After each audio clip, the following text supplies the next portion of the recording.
Most people assume motorcycle riders are thrill seekers, adrenaline addicts, people who just haven't crashed yet. But what if the opposite is true? What if some of the most mentally sharp, emotionally aware, and cognitively advanced people you'll ever meet are the ones doing specific things on two wheels, not because they're reckless, but because something in how they think genuinely works differently? Here's what nobody tells you. Riding isn't just a physical skill. For certain types of minds, it's actually a signal, a very specific one. And if you do the 6 things I'm about to describe on purpose without being told, your brain is operating at a level most riders never reach. Number 1, you've learned to steer against your instincts, and you do it every single ride. Here's something most people never find out. At speed, turning a motorcycle requires you to push the handlebar toward the direction you want to go.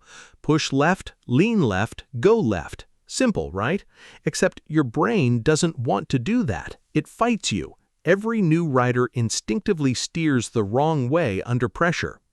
The landmark 1981 Hurt Report, the most comprehensive motorcycle accident study ever conducted, found that many accident-involved riders didn't just fail to countersteer, some actually steered directly into the object they were trying to avoid.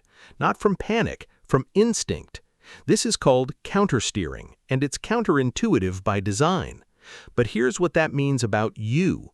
Every rider who masters this has done something rare. They've trained themselves to override a hardwired survival instinct through repetition, awareness, and conscious thought.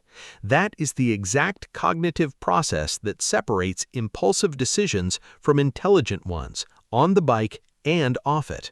You've practiced overriding yourself. Most people never do that once.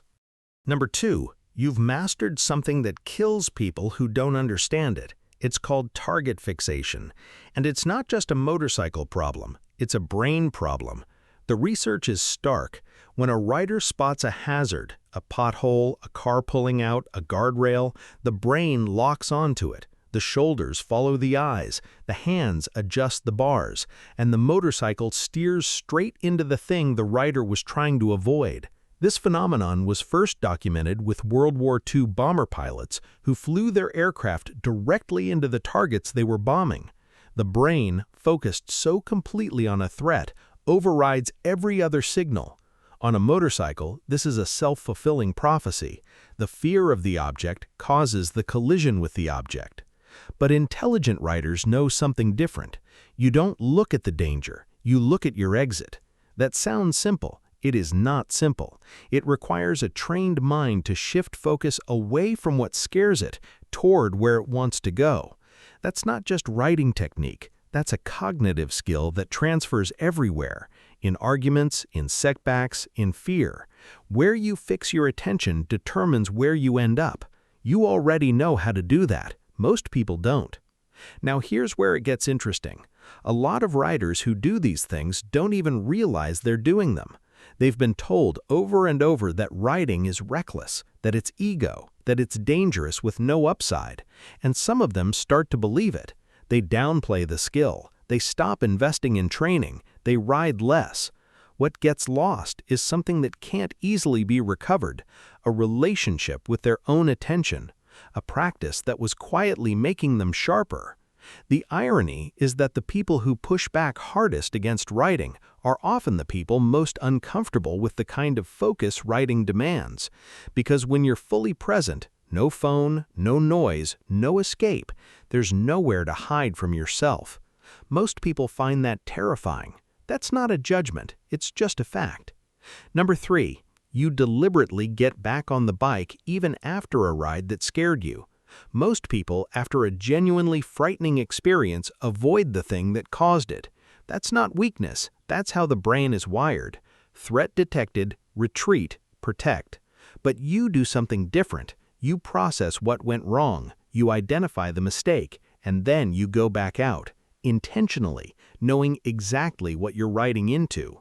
Psychologists call this approach behavior under threat, and it requires the prefrontal cortex to override the amygdala's panic signal.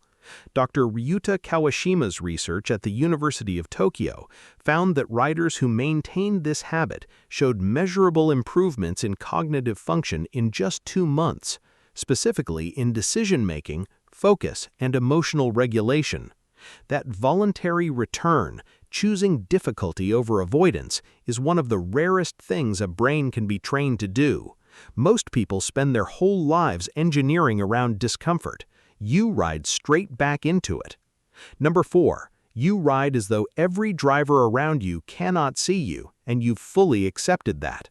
Research published in the journal Human Factors found that 65% of drivers in a study failed to notice a motorcycle that was in plain sight, not because they were distracted, not because conditions were bad, because their brain wasn't expecting it. This is called inattentional blindness. Car drivers scan for cars. Motorcycles don't fit the pattern. They're filtered out, invisible by default. Most riders respond to this with frustration, loud pipes, aggressive positioning, resentment. Intelligent riders respond with something rarer. They recalibrate their entire strategy around the fact of their own invisibility. They don't hope to be seen. They ride as though they aren't. They choose lane positions, speeds, and approach lines based on the assumption that every driver around them is operating without full information. That's not paranoia. That's a high-level mental model, one that most people, in traffic and in life, never build. Number 5. After a ride, you replay it, and nobody asked you to. This is one of the quietest things intelligent riders do. You finish a ride, and something in you reviews it. That corner you entered too fast, that gap you misjudged, that moment you hesitated when you should have committed. No coach, no debrief, just you being honest with yourself.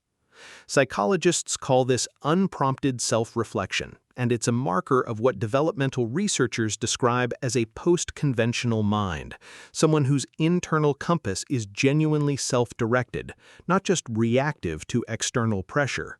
Most people only reflect when something goes badly enough that they're forced to. You do it preemptively, quietly, as a habit. That's a fundamentally different relationship with your own judgment, and it makes you harder to rattle when something actually goes wrong. Number 6. You listen to what the bike is telling you, and you adjust without ego. Most riders feel something off, a wobble, a weird weight shift entering a corner, a breaking point that felt too late, and they shake it off. Blame the road, blame the conditions, move on. You don't. You feel it, and you ask why. You slow down your memory of that moment, and you look at it honestly. Was it your speed, your line, your body position? You hold yourself accountable to something that cannot be argued with, because the bike has no reason to lie to you.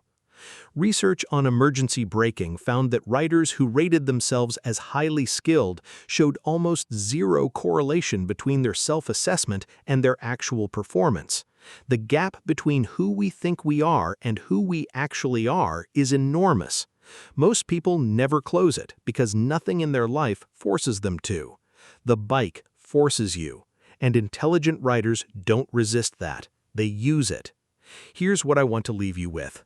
None of this is visible from the outside. You won't get a trophy for overriding your instincts in a corner. Nobody's going to acknowledge the mental work happening inside your helmet. The people who think riding is just noise and risk will keep thinking that. But these 6 things are quietly building something in you. A mind that can hold its attention under pressure. A self that knows how to be corrected without breaking. A kind of intelligence that no test measures because it only shows up in real conditions with real consequences when there's no room for performance. Most people never develop it, not because they aren't capable, but because they never put themselves somewhere that demands it honestly. You already know what that place feels like. That's not nothing. That's actually everything.